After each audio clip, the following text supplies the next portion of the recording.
안녕하세요. 저는 이제 곧 30대 후반으로 넘어가고 있는 37살의 예비 신부입니다. 결혼을 약속한 예비 신랑과 내년 초에 결혼식을 앞두고 있어서 지금은 결혼 준비로 한창 바쁘게 지내고 있어요. 원래라면 결혼 생각에 한창 설레야 할 저이지만 저는 왠지 마냥 좋을 수만은 없습니다. 그건 다름 아니라 제가 처음 결혼했을 때 겪었던 끔찍한 일 때문이죠. 사실 저는 이번이 두 번째 결혼이에요.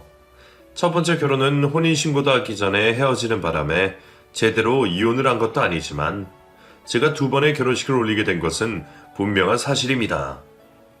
남들은 상상도 못한 일을 겪은 저는 도망치듯 첫 번째 결혼 생활을 정리해야 했고 10년 넘게 지내던 서울을 떠나 고향으로 도망치듯 내려와야 했습니다. 지금의 예비 신랑을 만나기까지 참 많은 일들이 있고 어려움을 겪어야 했죠. 다행히 좋은 사람을 만나 다시 어렵게 행복을 꿈꾸게 되었지만 그럼에도 불안감을 느끼는 건 어쩔 수가 없네요. 그건 아무래도 예전의 그 일이 문득 떠오르기 때문이겠죠. 그렇다고 죄 없는 예비 신랑을 힘들게 할 수도 없기에 제가 여러분께 사연을 전하면서 저의 과거의 상처를 조금이나마 털어내보려 합니다. 고향에서 공고를 졸업했던 저는 고등학교 시절 학원에서 배운 네일 기술을 가지고 서울로 취업을 결심했습니다. 당시만 해도 네일샵이 흔하지 않았던 탓에 저희 고향 동네에는 네일샵이 전혀 없었거든요. 나중에 제 가게를 내려고 해도 경험은 있어야 하기에 저는 서울로 상경을 택하게 되었죠. 그렇게 20살 어린 나이부터 취업을 하며 저는 실력을 갈고 닦았습니다. 그렇게 10년 가까운 시간을 한 가지 일에 매달려 살다 보니 드디어 제 가게까지 차리게 되었죠. 오래 일한 만큼 실력도 많이 늘었지만 그동안 사람들 상담해 했던 마음고생들도 적지는 않았어요. 그래도 나쁜 사람들보다는 좋은 사람이 많다 생각하며 저는 제 가게를 잘 꾸려나갔습니다. 가끔씩 진상 손님들 때문에 때려치고 싶은 때도 많았지만 제게 잘해주시는 단골 손님들 덕분에 그 일을 도저히 그만둘 수가 없었어요. 그리고 그 중에서는 제게 유독 잘해주시는 한 분이 계셨습니다. 저희 부모님 또래 정도의 중년 사모님은 저희 가게의 VIP 중에 VIP셨어요. 집안에 여유가 많으신지 늘 부티나는 차림으로 가게로 오셔서는 시술하면서 돈도 많이 쓰시고 저한테 팁도 많이 챙겨주곤 하셨거든요. 게다가 저를 딸처럼 챙겨주시는 덕분에 제게는 무척 감사한 손님이셨습니다. 제가 서울에서 혼자 지내는 걸 알고는 직접 만드셨다는 반찬들도 종종 챙겨주시고 제가 아플 때는 비싼 한약까지 지어주실 정도로 저를 살뜰히 보살펴 주셨었죠. 보통 오래 알고 지낸 고객님이 선물도 자주 하시고 정을 많이 나눠주려 하시지만 그 사모님은 그 중에서도 조금 특별했었습니다. 생긴 것과 달리 나이가 꽤 있어서 진짜 저희 어머니 뻘이기도 했고 사모님께도 저만한 자식이 있으셔서 그런지 저를 정말로 딸처럼 챙겨주셨거든요. 저도 가뜩이나 외로운 서울살이에 그 마음이 정말 감사해서 그 사모님께 많이 기대고 의지하곤 했었습니다. 저를 정말 양딸처럼 삼고 싶으신 건지 평소에도 저를 며느리 삼고 싶다고 하시던 그 사모님이 어느 날 제게 아드님을 소개시켜 주셨어요. 여기 우리 아들이야. 나 데리러 온다 그래서 내가 온 김에 민주씨 한번 보고 가라고 했지. 어때? 우리 아들 잘생겼지? 안녕하세요. 이인성이라고 합니다. 작게 사업하고 있어요. 사모님이 아드님 자랑을 그렇게 하시더니 정말 잘생기셨네요. 이런 아드님이 효자셔서 더 좋으시겠어요, 사모님. 효자는 무슨. 잘난 것 믿고 결혼도 안 하는 아들이 뭐가 좋아? 눈이 얼마나 높길래 결혼을 이렇게 미루는지 몰라. 나는 우리 민주씨 같은 며느리 보면 더 소원이 없겠는데 말이야. 어느 날 제 가게로 아드님을 데려오셨던 사모님은 그런 저희를 이어주고 싶다고 하셨지만 처음에는 농담이라 생각해서 그냥 웃어 넘겼었습니다. 그런데 그 말이 진심이셨던지 그 다음에도 몇 번 아드님을 제게 보이시더라고요. 사실 처음에는 여유 있는 집안에 얼굴도 잘생기고 사업한다던 그 남자가 부담스럽기만 했어요. 부잣집 사모님이 왜 저를 며느리감으로 생각하신다는지도 이해를 하지 못했죠. 하지만 사모님은 정말 저를 며느리감으로 생각하시는 건지 그런 저희를 꼭 이어주고 싶어 하셨어요. 그렇게 인성 씨와 몇 차례 만남을 가진 저는 얼마 뒤부터 인성 씨와 진지한 만남을 가지게 되었습니다. 시골 출신의 서울에 연고도 없는 제가 그만한 남편감을 구하는 건 쉬운 일이 아니었어요. 결혼할 나이가 지났는데도 가게 운영하느라 연애할 틈도 없던 제게는 정말 더할 나위 없는 기회 같았어요. 그래서였는지 저희는 만나지 반년 만에 결혼까지 약속하게 되었습니다. 주변에서는 조금 이른 결정이라 했지만 예비 시어머니를 몇 년이나 알고 지냈던 제게는 그리 이른 결정은 아니었어요. 인성 씨 어머니와 오래 알고 지냈던 탓에 인성 씨에 대해서도 알고 있던 게 많았고 그렇게 쌓였던 내적 친밀감 때문이었는지 저희는 반년 만에 급속도로 가까워질 수밖에 없었습니다. 그래서 그때는 결혼에 대한 걱정은 전혀 없었어요. 저를 워낙 예뻐하셨던 사모님이셨기에 시집살이에 대한 걱정도 없었고 모든 게 완벽한 남편은 제게 화 한 번 낸 적이 없을 정도로 다정하고 친절한 사람이었거든요. 제가 괜히 콩깍지가 씌었는지 모르겠지만 아마 저희 남편은 어떤 여자라도 완벽하다고 생각할 만한 사람이었을 겁니다. 게다가 넉넉한 시댁 덕분에 돈 걱정 없이 결혼 준비를 할 수 있었던 저는 누구나 부러워하는 예비 신부일 수밖에 없었어요. 덕분에 저는 정말 누구도 부럽지 않은 행복한 결혼 생활을 기대할 수밖에 없었습니다. 하지만 그런 완벽한 남편에게는 딱 하나 컴플렉스가 있었습니다. 어릴 적 사고로 생긴 다리에 화상 자국이었죠. 남편은 저희가 연애를 시작하기 전부터 자기 사연을 얘기했었어요. 제가 사실은 반바지를 못 입어요. 어렸을 적에 화상을 크게 입어서 한쪽 다리에 전부 화상을 입었거든요. 흉터를 지우려고 많이 노력해봤는데 부위가 넓어서 그런지 쉽지 않더라고요. 어릴 적에는 괴물이라고 놀림도 많이 받고 너무 스트레스를 받아서 밖에는 잘 다니지도 않았었어요. 지금이야 나이도 들고 그러려니 살기는 하지만 여전히 남들 앞에서 보이는 건 쉽지가 않네요. 민주 씨도 좀 이해해 주셨으면 좋겠어요. 흉측한 화상 때문에 여름에 반바지를 입기는커녕 몇십 년째 물놀이 한번 해본 적 없다는 남편의 얘기에 저는 남편을 안쓰럽게 생각하곤 했었습니다. 학창시절에는 화상 때문에 놀림도 많이 당한 탓에 대인기피까지 생겼었다고 하더라고요. 그래서 지금도 여전히 다리를 보이기 꺼려하는 탓에 저는 그런 남편을 이해하고 위로할 수밖에 없었어요. 연애할 적에는 사랑하는 사이에 화상 자국이 못 떴냐며 괜찮으니 보여달라고도 해봤지만 남편은 제게 그런 꼴을 보여줄 자신이 없다며 늘 다리를 숨기기 급했습니다. 나를 믿지 못하나 싶어서 섭섭하면서도 오죽하면 저럴까 싶어서 안타깝기만 하더라고요.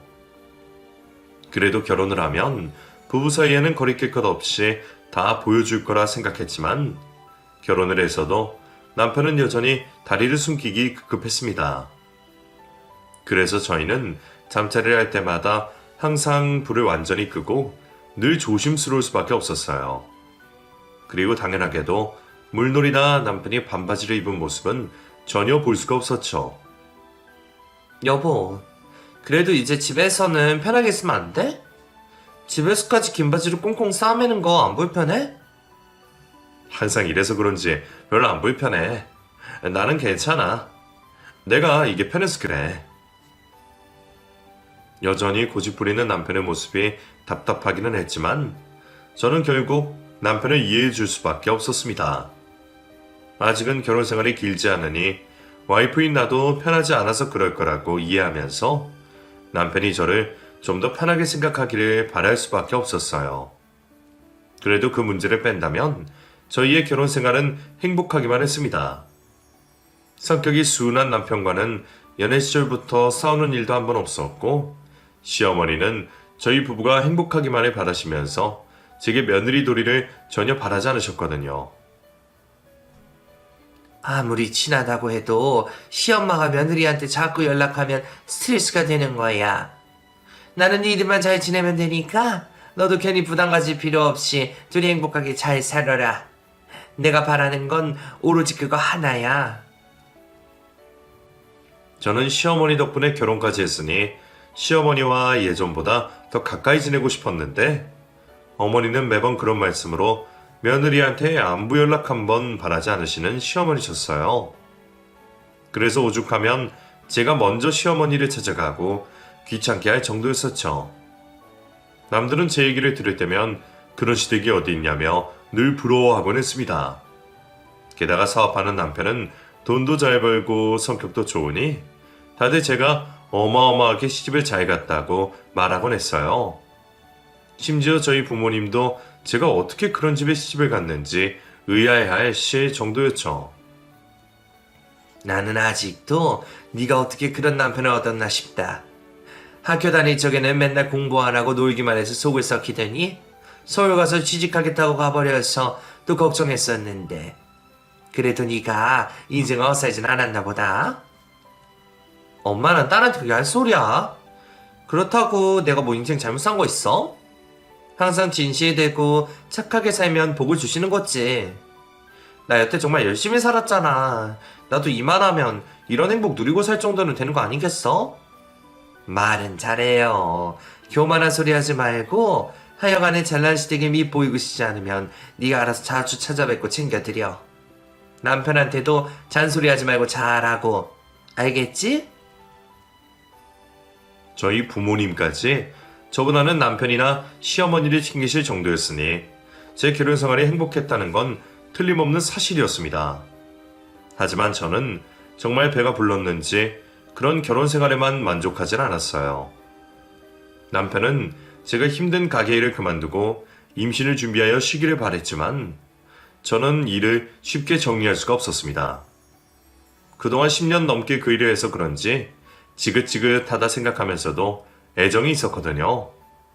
남편 말대로 임신을 준비하려면 약품 쓰는 일도 그만두어야 할 거고, 그러면 직원을 따로 두거나 제가 일을 관둬야 할 텐데, 일을 놓으려니 왠지 아쉬운 마음에 저는 임신 계획을 차일피일 미루기만 했습니다. 그러던 어느 날 웬 여자가 가게로 저를 찾아왔습니다. 처음에는 당연히 손님인 줄로만 알고 반갑게 맞아들였죠.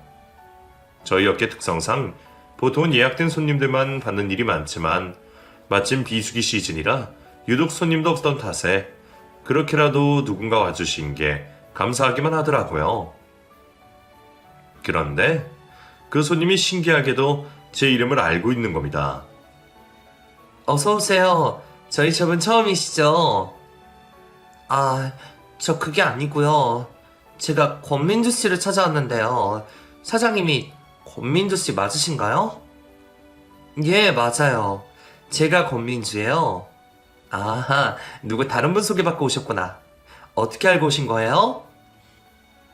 그때까지만 해도 그 여자가 당연히 손님이라고만 생각하고 있었던 저는 밝은 얼굴로 반기고만 있었습니다. 그런데 그 여자의 입에서 제 남편의 이름이 나온 순간 저는 왠지 나쁜 일을 예상할 수밖에 없었어요. 그게 아니고요. 저 남편분 때문에 온 거예요. 남편분 이름이 이인성이죠. 그쪽이 이인성이랑 결혼한 사람 맞죠? 누구신데 저희 남편 이름을 아세요? 사실 제가 그쪽 남편분에 대해 긴히 할 얘기가 있어서요. 어떻게 알고 내 가게까지 찾아왔는지 모르겠지만 그 여자는 이미 제 이름과 남편을 다 알고 있는 듯 했습니다. 그리고는 저희 남편에 대해 꼭 해야 할 말이 있다고 했죠. 낯선 여자가 갑자기 찾아와서 내 남편에 대해 아느니 모르니 하는 것이 달가운 일은 아니었지만 그렇다고 그 이상한 여자를 외면할 수도 없었습니다. 좋은 일이 아닐 거라는 확신이 들었지만 그래서 더더욱 들어야만 한다고 생각했거든요. 무슨 말을 할지 드러나 보자며 그 여자를 가게로 들인 저는 그 여자가 직접 밝힌 정체를 알고 깜짝 놀랄 수밖에 없었습니다. 전 당신 남편이 아주 잘 아는 사이예요. 당신 남편이랑 최근까지도 만나고 있었고 결혼 얘기까지 했었거든요. 그게 무슨 말이에요? 우리 남편이랑 만나고 있었다니. 당신이 내 남편 상간녀라도 된다 이거예요? 그 여자는 뻔뻔한 건지 당당한 건지 자신이 제 남편과 바람을 피고 있었다고 말했습니다. 그 말이 너무 황당해서 처음에는 화를 낼 수도 없었죠. 저도 손님들 상대하면서 별별 얘기를 다 들어봤지만 상간녀가 제 발로 찾아왔다는 얘기는 생전 처음 들어봤네요. 내 남편과 바람을 피고 있었다면서 무슨 자신감으로 나를 찾아온 건지 저는 그 여자 앞에서 어떻게 반응해야 하는지 혼란스럽기만 했습니다. 물론 알고서 그랬던 건 아니에요. 이 인성, 그 사람이 그쪽이랑 결혼한 건 저도 얼마 전에 알았거든요. 그 전까지는 그 사람이 유부남일지도 몰랐어요. 그 사람이 저를 속였다고요. 그 여자는 자신이 제 남편에게 속은 피해자라고 얘기했습니다.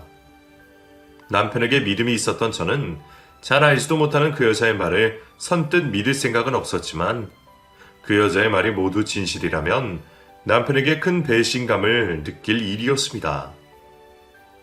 하지만 제가 놀랄 일은 거기서 끝이 아니었어요. 그럼 어떻게 하다가 저를 알게 된 거예요? 뒷조사라도 했어요? 사실 제가 얼마 전 아이를 낳았거든요. 그 사람은 아이를요. 출생신고를 해야 해서 얼른 혼인신고부터 하자고 했는데 계속 미루는 게 이상해서 따서 물었더니 그제서야 자기랑 혼인신고할 다른 사람이 있다고 얘기를 하더라고요. 그게 민주 씨였던 거죠. 그게 무슨 말이에요? 당신이 애를 낳았다고요? 우리 남편 아이를요? 죄송해요. 하지만 저도 정말 몰랐어요. 그 사람이 임신기간 동안에도 아무 말 안 했었어요. 출산하기 전에 결혼식부터 올려야 하는 거 아니냐고 몇 번이나 말했었는데 자기 부모님이 해외에 계셔서 사정이 안 된다면서 계속 미뤘거든요. 그래서 아이 낳고 나면 혼인신고랑 출생신고 같이 해주겠다고. 저는 정말 그 말만 철석같이 믿고 있었어요. 근데 아이를 낳았더니 이제 와서 자기는 이미 결혼했다고 하는 거예요. 그제서야 제가 그놈의 실체를 알아버렸던 거죠. 제 남편이 바람을 피고 있었다는 것도 황당하기만 한데 두 사람의 사이에서 아이가 있고 심지어 남편도 그 사실을 알고 있었다는 게 저는 도저히 믿어지지 않았습니다. 저한테는 늘 좋은 모습만 보였던 남편이었기에 남편의 그런 이중적인 모습은 차마 상상도 할 수 없었거든요. 제 앞에서 진심으로 호소하는 그 여자를 보고 그 얘기를 믿지 않기도 쉽지 않았지만 그렇다고 제가 오늘 처음 본 그 여자의 말을 곧이곧대로 들을 수도 없는 노릇이었습니다. 정말 그 여자가 남편의 상간녀가 맞는지 그 아이가 남편의 아이가 맞는지 눈앞에 증거는 하나도 없었기 때문이었죠. 그렇다고 내가 오늘 처음 본 당신 얘기를 어떻게 믿어요? 애초에 나를 왜 찾아온 거예요? 그 얘기를 나한테서 좋은 게 뭐예요? 내가 남편이랑 헤어지고 남편이 당신한테 가기를 바라는 거예요? 솔직히 나는 당신이 아무것도 모르고 바람을 피고 있었다는 것도 다 믿지는 못하겠네요. 어쩌면 당신이 상간녀 수성을 피하려고 거짓말을 하는지도 모르잖아요. 제가 자신의 얘기를 쉽게 믿지 못한다는 건 그 여자도 예상하는 듯 했어요. 자기도 처음에는 믿을 수가 없었다면서 저를 이해한다 말하더라고요. 하지만 결국 저는 그 여자를 완전히 믿을 수밖에 없었습니다. 그래요. 저도 이해해요. 나도 처음에는 도저히 믿지 못했으니까. 아마 그 인간이 혼인신고 안 해주겠다 그 얘기만 안 했어도 나도 평생 아무것도 모르고 살았을지 몰라요. 그 전까지는 누구보다 그 사람을 믿었었고 뒷조사 같은 건 해볼 생각도 못 했으니까요. 근데 제가 그 사람이 결혼했다는 얘기를 듣고 뒷조사를 했더니 뭐가 나왔는지 알아요? 아마 이걸 보고는 제 말을 못 믿지 못할 거예요. 이거 보고 너무 충격받지는 말아요. 여기서 뭐 얼마나 더 충격적인 얘기가 있어서 그런 얘기를 하나 싶었던 저는 그 여자가 보여주는 끔찍한 것을 보고 까무러칠 수밖에 없었습니다. 그 여자가 내민 서류는 제 남편에 관련된 서류였습니다. 그 여자가 이걸 어디서 구했는지는 모르겠지만 법원 재판 기록으로 보이는 서류에는 제 남편의 인적사항이 적혀 있었고 남편이 재판에 받았던 내용이 자세히 적혀 있었어요. 벌금 딱지 한 번 안 떼어봤을 것 같은 남편이 무슨 재판에 연루되었는지 의아했던 저는 그 내용을 자세히 들여다보고 깜짝 놀랄 수밖에 없었습니다.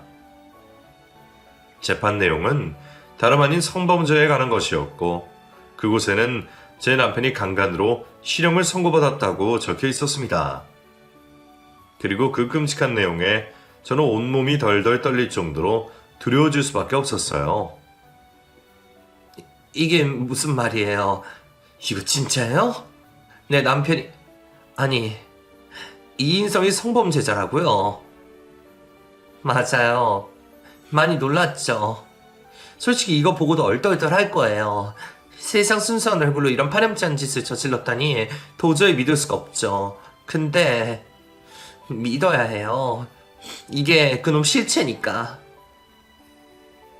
그 여자는 그러고도 내가 못 믿을까 싶었던지 성범죄자들의 얼굴이 나오는 성범죄자 알림까지 보여주며 제게 마지막으로 확인 사살을 시켜주었습니다.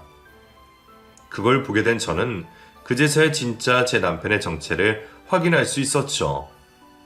내가 이런 끔찍한 사람과 결혼을 했다니 대체 어디서부터 어떻게 잘못된 건지 모르겠더라고요. 아니 근데 어떻게 이런 걸 모를 수가 있어요? 이런 범죄자들은 동네방네 소문나서 일상생활을 못해야 하는 거 아니에요?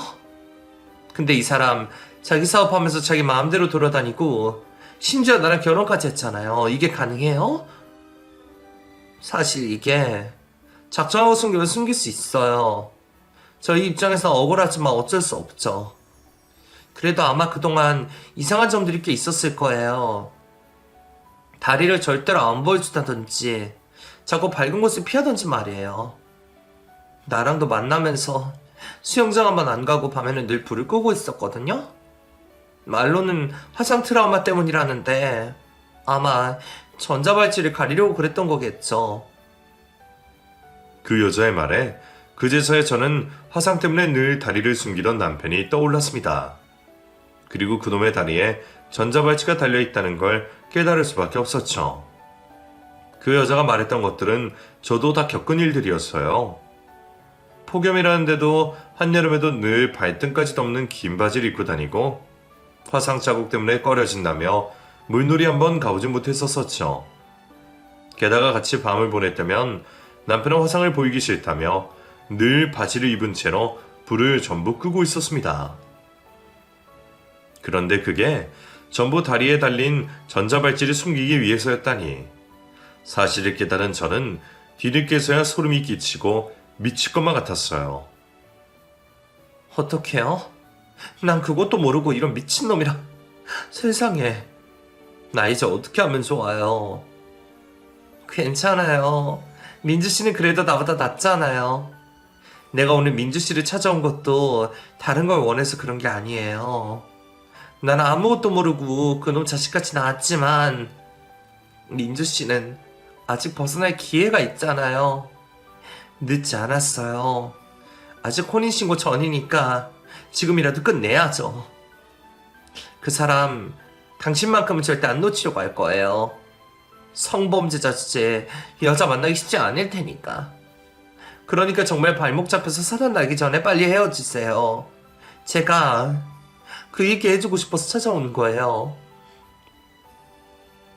그제서야 그 여자가 나를 왜 찾아왔는지 알게 된 저는 용기를 내어 저를 찾아와준 그 여자가 고마울 수밖에 없었습니다. 그리고 나보다 더한 상황에 처한 그 여자가 너무나 안타깝기만 했죠. 하지만 제가 누군가를 걱정할 만한 상황이 아니었어요. 나는 어차피 상관없어요. 그놈이 나를 찾아올 일도 없을 거고 내가 낳은 아이이지 그놈 자식이라고 생각 안 하니까. 나는 내 자식 아빠 없이도 잘 키울 거예요. 별일이 다 겪어서 그런지 이제 더 무서울 것도 없다 싶더라고요. 그런데 민주 씨는 아니잖아요. 민주 씨가 이걸 알게 된 걸 알면 그놈이 어떻게 돌변할지 몰라요. 그건 누가 봐도 예상이 될 만한 일이었습니다. 처음부터 작정을 하고서 나랑 결혼했던 놈이 내가 이제서야 사실 알게 되었으니 헤어지자고 한다면 그 일을 쉽게 받아들일 것 같지 않았거든요. 그리고 저는 뒤늦게 남편이 그동안 제게 혼인신고 문제로 예민하게 굴었던 것들을 떠올릴 수밖에 없었습니다. 어차피 결혼식까지 다 올렸으니 부부인 게 확실한데 혼인신고가 급한 것도 아니고 언제라도 하면 되는 혼인신고를 가지고 자꾸 미뤄줬다고 처음으로 제게 화까지 내었던 남편이 이상하다 싶기는 했었어요. 그런데 그게 이유가 있었을 거라 생각하니 소름이 돋더라고요. 이제 정말 어떻게 해야 하나 대책을 고민하며 그 여자와 얘기를 하던 중 저는 가게 쪽으로 다가오는 한 남자를 보게 되었습니다.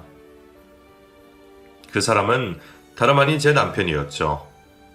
상간녀가 저를 찾아온 것을 알고 찾아온 건지 모르겠지만 왠지 화가 나 보이는 남편의 얼굴에 저는 공포심을 느낄 수밖에 없었습니다. 어떻게 해요? 저기 그놈이 오고 있어요. 내가 민주 씨한테 다 말한 거 알면 저 인간이 저 가만히 안 둘 거예요. 어떻게 해요?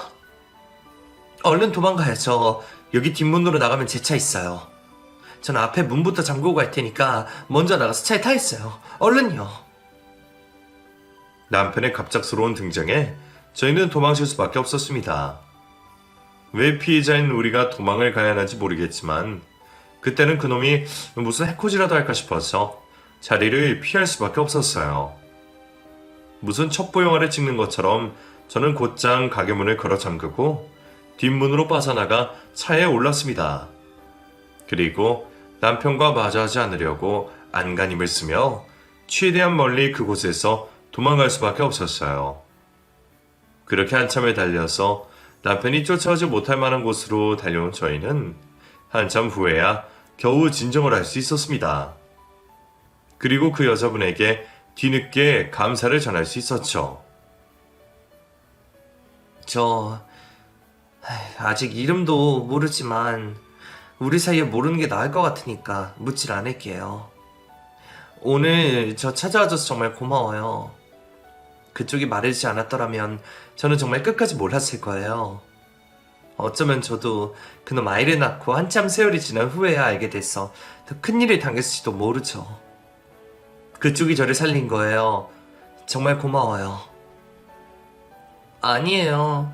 나야말로 내 얘기 들어줘서 고마워요. 남편 상간녀 얘기를 들어줄지 걱정했거든요. 그리고 피해자는 하나라도 덜 나와야 하니까요. 아무튼 제가 도울 수 있는 건 여기까지네요. 앞으로 또 볼 일은 없겠지만 아무쪼록 잘 처리하길 바래요. 이름을 물어보기도 어려운 우리 사이가 참 애석했지만 저희는 그렇게 짧은 인사를 나누고 헤어지게 되었습니다. 그리고 저는 그 길로 곧장 경찰서로 달려갔습니다. 그때 제가 도움을 구할 곳은 경찰들밖에 없었으니까요. 그래도 경찰서에서는 뭐라도 도움을 받을 줄 알았던 저는 결국 실망을 할 수밖에 없었어요. 저희가 딱히 도와드릴 수 있는 건 없어요. 이혼을 원하시는 거면 변호사를 알아보셔야 할 거예요. 범죄자가 결혼을 했다고 해서 저희가 처벌할 수는 없습니다. 경찰서에서도 제 상황을 안타까워하셨지만 저를 도와주지는 못한다고 하시더라고요. 법이 그렇다니 어쩔 수 있나 싶으면서도 그런 범죄자가 일상생활을 하게 놔둔 것 자체가 문제가 아닐까 싶어 억울하기만 했습니다. 피해를 당하고서야 피해를 알게 된다면 피해자들에게는 무슨 구제 방법이 있나 싶더라고요. 그래도 다행히 저는 경찰서에서 위치 추적이 되는 스마트워치와 호신용품들을 얻을 수 있었습니다. 혹시 그놈이 해코지를 하면 달려와 주신다는 얘기에 마음이 좀 놓이더라고요. 그래도 두려운 상황은 어쩔 수 없는지 그 와중에도 계속 걸려오는 남편의 전화에 두려움에 떨던 저는 결국 남편의 전화를 받을 수밖에 없었습니다. 민주야, 왜 자꾸 내 전화 피했어? 아까는 왜 도망간 거야? 민주야, 무슨 일이 있는 거 아니지? 내가 왜 도망간 건지 정말 몰라서 물어보는 거야? 나 당신 실체 다 알았으니까 이제 와서 가증스럽게 가식 떨지 마. 감히 범죄자 주제에 나를 속이고 나랑 결혼을 했어. 정말 미친 거 아니야? 민주야, 그러지 마. 나한테 변명할 기회는 줘야지. 내 얘기를 들어보지도 않고 그런 게 어디 있어. 내가 설명할게. 우선 만나자. 만나서 얘기하자, 어? 내가 당신을 왜 만나? 당신이랑 그동안 지냈던 것도 소름 끼치고 무서워. 어떻게 그런 걸 숨기고 살 수가 있어? 권민주, 너 정말 이럴 거야? 왜 사람 얘기는 들어보지도 않고 네 마음대로 와야, 이씨. 이제는 나한테 화까지 내네. 그래, 이게 당신 본 모습이겠지.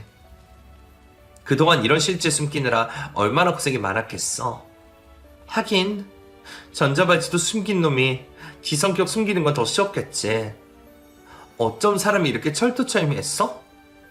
하마터면 끝까지 모를 뻔했잖아.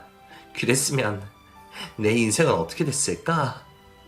그 생각하면 지금도 피가 거꾸로 솟아. 아니야, 나 진짜 억울하다니까?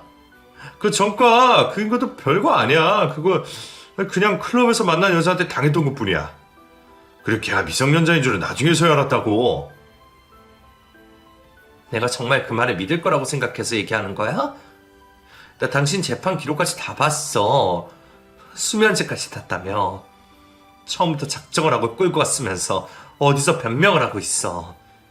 너한테 여태 농락당한 걸로도 미칠 것 같은데 내가 범죄자 새끼 변명까지 들어줘야 해? 너 같은 놈한테 속은 내 스스로가 혐오스러워. 아, 그래. 어머니는? 우리 소개시켜준 건 어머니잖아. 설마 어머니도 다 알고 계셨다는 거야? 두 모자가 처음부터 짜고 쳤던 거야? 그러고 보니 저희가 처음 만나게 된 것은 전부 어머니 때문이었습니다. 아들 자랑하시면서 제게 중매를 쓰셨던 게 다름 아닌 시어머니셨죠. 그런데 그런 시어머니가 정말 아들의 치부를 모르고 계셨을까요? 남편이 하고 있는 사업이며 여유는 전부 시어머니 덕분이었을 텐데 말이에요. 미성년자 강간을 저지르고도 2년이 안 되는 실형을 살았던 것을 보면 아무래도 비싼 변호사를 선임했던 것 같은데 그랬다면 시어머니가 모르셨을 리가 없었습니다. 그 생각까지 미친 저는 그제서야 제가 처음부터 제대로 덫에 걸렸다는 걸 깨달을 수밖에 없었어요. 그리고 나를 이런 지옥으로 밀어넣은 그 여자에게 따져 물을 수밖에 없었습니다. 그 길로 저는 시댁으로 달려갔고 제가 올 거라 예상했는지 시댁에는 이미 남편이 와 있었어요. 민주야, 얘기는 다 들었다. 네가 아무래도 오해를 한 것 같은데 오해를 했으면 풀어야 하지 않겠니? 무슨 오해요? 당신이 처음부터 날 속였다는 거? 성범죄자 꼬리표 달린 아들 멀쩡한 척 포장해서 결혼시킨 거? 뭐가 오해라는 거야? 민주야, 그거 전부 모함이야. 우리 인성이가 얼마나 순진해인지 너도 잘 알지 않니? 남한테는 해코지라고는 못하는 아이인데 어떻게 그런 흉악한 짓을 저질릴 게 있어. 다 꽃뱀 같은 년한테 잘못 걸려서 덤탱이를 쓴 거지. 우리 아들은 아무 잘못 없다. 말도 안 되는 일로 실형까지 살고 나온 것도 억울해 죽겠는데 결혼까지 못해서 해야 되겠니? 당신들은 어쩜 그렇게 뻔뻔해. 뭐가 그렇게 당당해서 억울하다는 소리를 그렇게 쉽게 해. 그런 소리를 피해자들이 들으면 얼마나 억울해할지 생각이나 해봤어? 그리고 실수라고 할 거면 초범이었어야지. 미수로 그친 것만 2건이 더 되는데 억울하다는 말 할 수나 있어. 당신도 분명 알고 있었던 거야. 당신 아들이 얼마나 파렴치한인지. 그래서 원래였으면 성에 차지 않았을 나를 며느리로 탐냈던 거겠지. 웬만한 집 여자들은 안 될 것 같으니까. 시골 출신에 아무것도 모르는 나한테 접근한 거잖아. 내가 당신네들 그 검은 속을 평생 모를 거라 생각한 거야?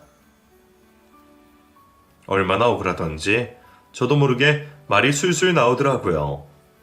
겨우 그런 몇 마디로 제 속이 풀리지는 않겠지만 그래도 마지막까지 하고 싶은 얘기는 다 해야 했습니다. 그럼에도 그 두 모자는 계속 억울하다는 듯 말밖에 하지 않았어요.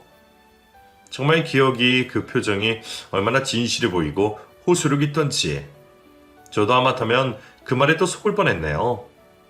하지만 제 두 눈으로 재판 기록까지 확인해 본 이상 더 이상 남편을 믿을 수는 없었습니다. 엄연한 피해자가 있고 증거들이 있는 걸 확실히 확인했으니까요.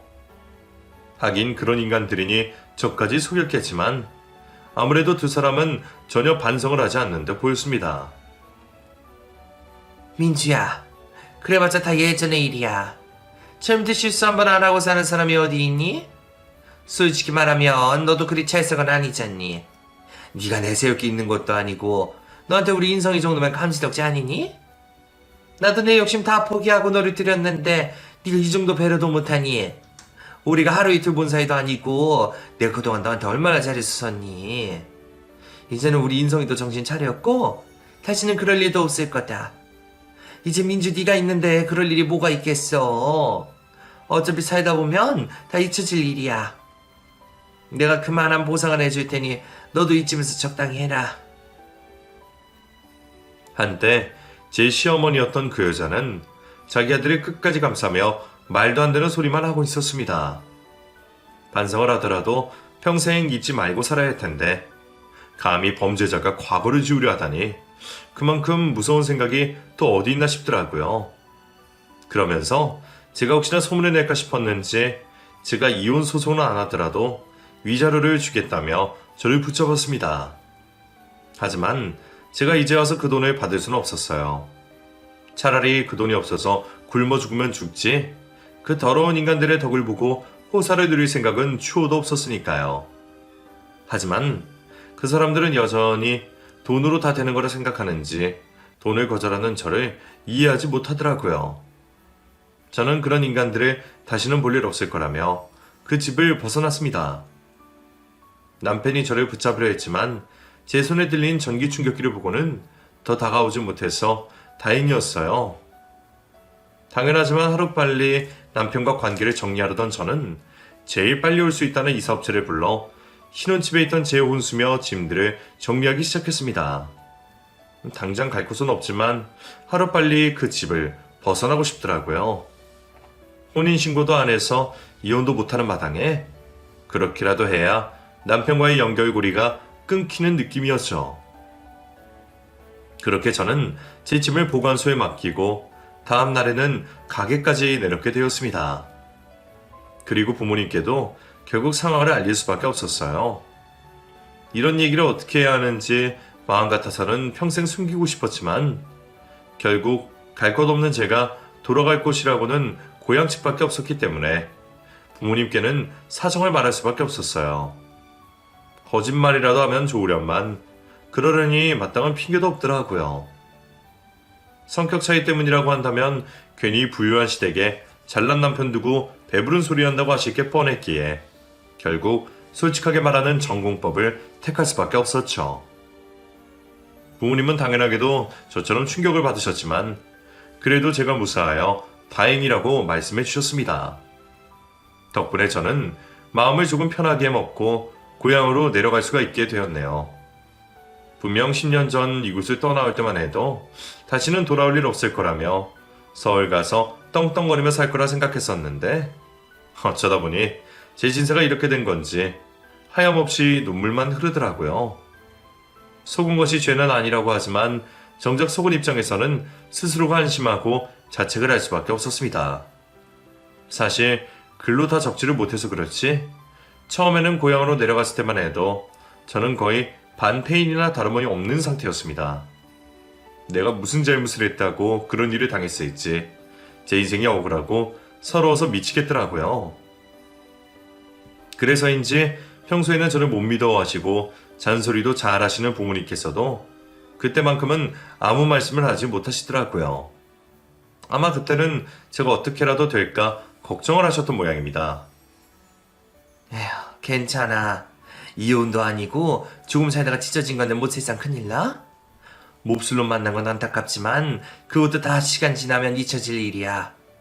그래도 그 은인 덕분에 일찍 알아서 얼마나 다행이냐. 다 조상님이 도우신 거지. 이렇게 된 것도 다 네 복인 거야. 그러니까 세상 다 끝난 것처럼 굴지 말고 밥 잘 먹고 기운 내서 앞으로 너 할 일 하면 되는 거야.